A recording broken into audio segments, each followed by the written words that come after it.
Hi friends, ఎలా ఉన్నారు? అందరు బాగున్నారా? మీరందరు ఆయురారోగ్యాలతో చల్లగా ఉండాలని ఆ దేవుణ్ణి అయితే కోరుకుంటున్నాను. ముందుగా గుడ్ ఆఫ్టర్నూన్ ఫ్రెండ్స్. అందరికీ లంచ్ అయిందా? తినేసారా అందరూ? నా ఫ్రెండ్స్ని అడుగుతున్నాను. అయితే మునగాకు తీసుకున్నాము. మునగాకులో బూచులు, బూచోడమ్మా బూచోడు అని భయపెడుతున్నాయి మమ్మల్ని. ఒలుస్తుంటే కూడా పైకి ఎక్కుతున్నాయి మునగాకులో నుండి. అదండి, అదిగోండి ఒక బూచోడు. ఇక్కడ ఒక బూచోడు ఉంది. పెద్ద పెద్ద బూచోళ్ళు అండి. అందుకనేసి కొమ్మ తీసుకున్నప్పుడు బాగా దులిపిన తర్వాతనే ఒలుసుకోవాలి. ఒక మునగాకనే కాదండి, ఏ ఆకైనా కూడా పురుగులు ఎక్కడ వెనకుంటాయో ముందుంటాయో మడతలో ఉంటాయో, మునగాకైతే మరీ ఇదండి. అవి ఇలా మడుచుకొని ఆకు అందులో దాంకొని తర్వాత తెల్లటి బూజు కట్టుకొని ఆ బూజు లోపల కూడా ఉంటున్నాయి. ఇంకా తప్పదు కాదండి, మునగాకులో అదే యాంటీ ఆక్సిడెంట్లు అవి ఇవి విటమిన్స్ ఎక్కువ ఉన్నాయని. ఇదిగోండి ఇంకొక బూచోడు. ఇదైతే ఇంకా పెద్దదండి, నడుస్తుంది. అలా ఒలుస్తుంటే 4-5 దాకా కనిపించినాయి. ఇంకా ఆకు ఎలా తినబుద్ధి అవుతుంది? అందుకని ఒక్కొక్క ఆకు భూతద్దం పెట్టుకొని ఏరినట్టు ఏరానండి. 2 hours పట్టింది. ఏరిన తర్వాత వాష్ చేశాను. వాష్ చేసి ఉప్పు వేసి కొద్దిగా బాగా సాల్ట్, దొడ్డుప్పు లేదండి ప్రస్తుతానికి. దొడ్డుప్పు అయితే ఇంకా బాగా పనిచేస్తుంది. దొడ్డుప్పు అయితే లేదు. సాల్ట్ వేసి ఎక్కువ వాటర్, బకెట్ వాటర్ తీసుకొని వేసి కడిగాను. బాగా కడిగి పిసికి పిసికి పిసికి పిసికి ఇంకేం చేయాలండి, మునగాకు తినాలి. మొదలే నాకు ఎముకలు వీక్నెస్. మునగాకు తప్పకుండా తినాలి కాబట్టి ఏమి కనపడ్డా ఏరుకొని ఒలుసుకొని శుభ్రం చేసుకొని తినాల్సి వస్తుంది.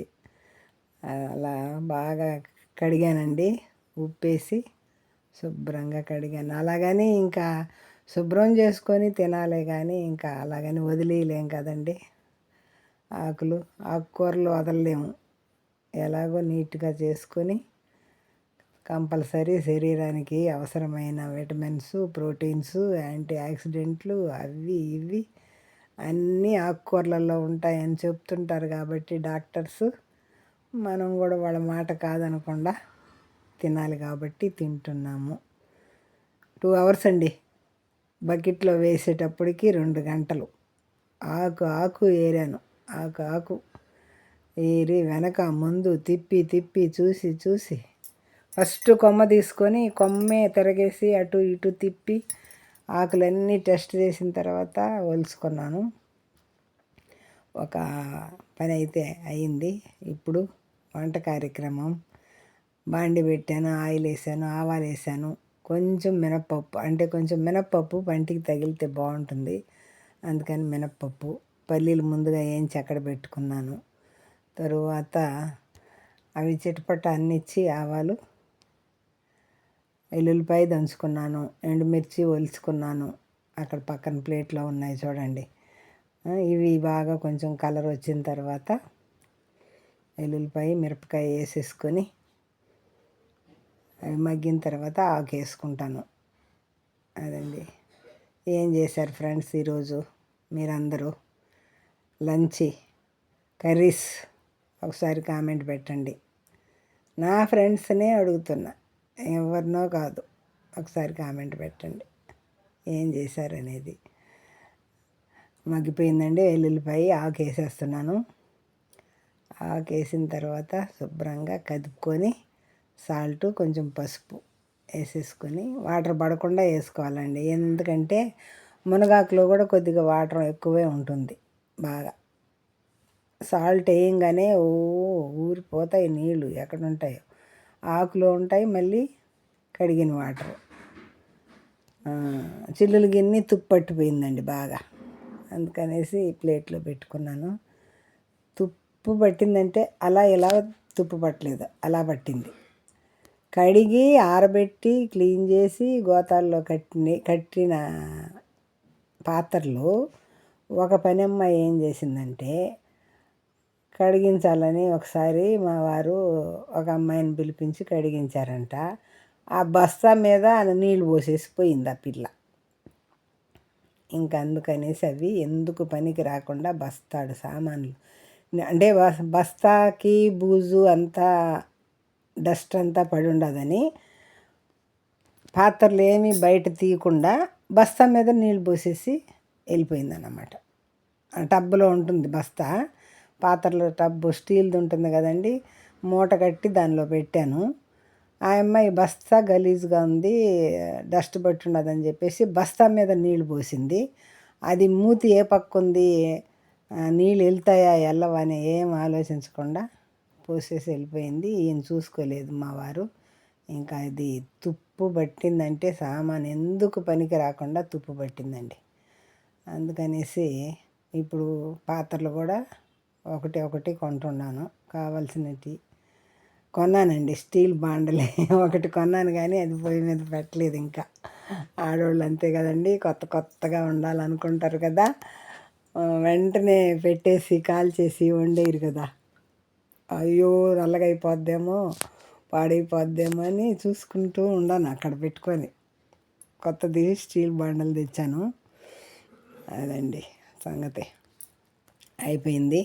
పల్లీల పొడి బాగా వేసాను ఎక్కువ, మీకు అది మిస్ అయింది. లాస్ట్లో కొంచెం ఉంటే అది చూపించాను. వీడియో నచ్చితే లైక్ చేయండి, షేర్ చేయండి, సబ్స్క్రైబ్ చేయండి. లైకులు లేవు, సబ్స్క్రైబర్స్ లేరు.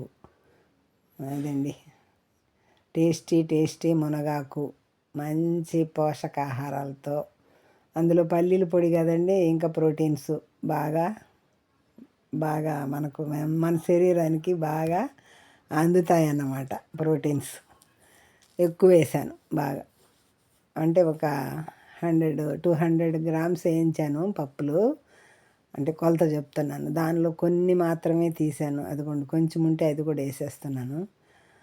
ఇంకా అది అటు ఇటు పడిపోతుందండి. వేసుకుంటే కూర టేస్ట్ ఉంటుంది, ఒంటికి బలం వస్తుంది, అన్నీ బాగానే ఉంటాయి. అందుకనేసి అది కూడా వేసేసాను అన్నమాట. వేసేసి కాస్త వేడెక్కిన తర్వాత స్టవ్ కట్టేసుకొని అన్నంలో అయినా తినచ్చు. కొంచెం నెయ్యి వేసుకున్నారంటే అన్నం ఉంటుందండి, అంత టేస్టీగా ఉంటుంది. నెయ్యితో తిందండి. కొంచెం వేసుకోవాలి, మునగాకు వేడి కదా, మరీ ఒక్క స్పూన్ వేసేసుకోకూడదు. కొంచెం అంటే కొంచెం వేసుకొని టేస్ట్, ఫైనల్ టచ్ టేస్ట్ అండి. ఉప్పు కారాలు ఎలా ఉన్నాయో చూసి, ఒకవేళ కారం తక్కువ అనుకోండి కొంచెం కారం చల్లుకొని, కొంచెం కారం తక్కువే అనిపిస్తుంది నాకు, కారం చల్లుకొని ఇంకొంచెం కదిపేసి దించేసుకొని తినేయడమే. టేస్టీ టేస్టీ మునగాకు కర్రీ. కర్రీ కాదండి, ఫ్రై, మునగాకు ఫ్రై ఎలా ఉందో కామెంట్ చేయండి చూసిన తర్వాత. ఇంతసేపు నా వీడియో చూసినందుకు థ్యాంక్ యూ వెరీ మచ్. వెళుతూ ఒక లైక్ ఇచ్చి వెళ్ళండి ప్లీజ్. కారం తక్కువ, కారం వేస్తుంది అందుకనేసి నేను చెప్పానండి. కారం తక్కువ అంటే కలర్ చూసే చెప్పాను నేను. ఎక్కువ గ్రీన్ కనపడుతుంది కాబట్టి కారం తక్కువ అనిపించింది.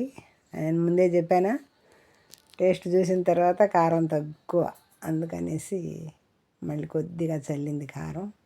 అయిపోయిందండి. వీడియో నచ్చితే లైక్ ప్లీజ్ ప్లీజ్ ప్లీజ్. ఉంటాను, బాయ్.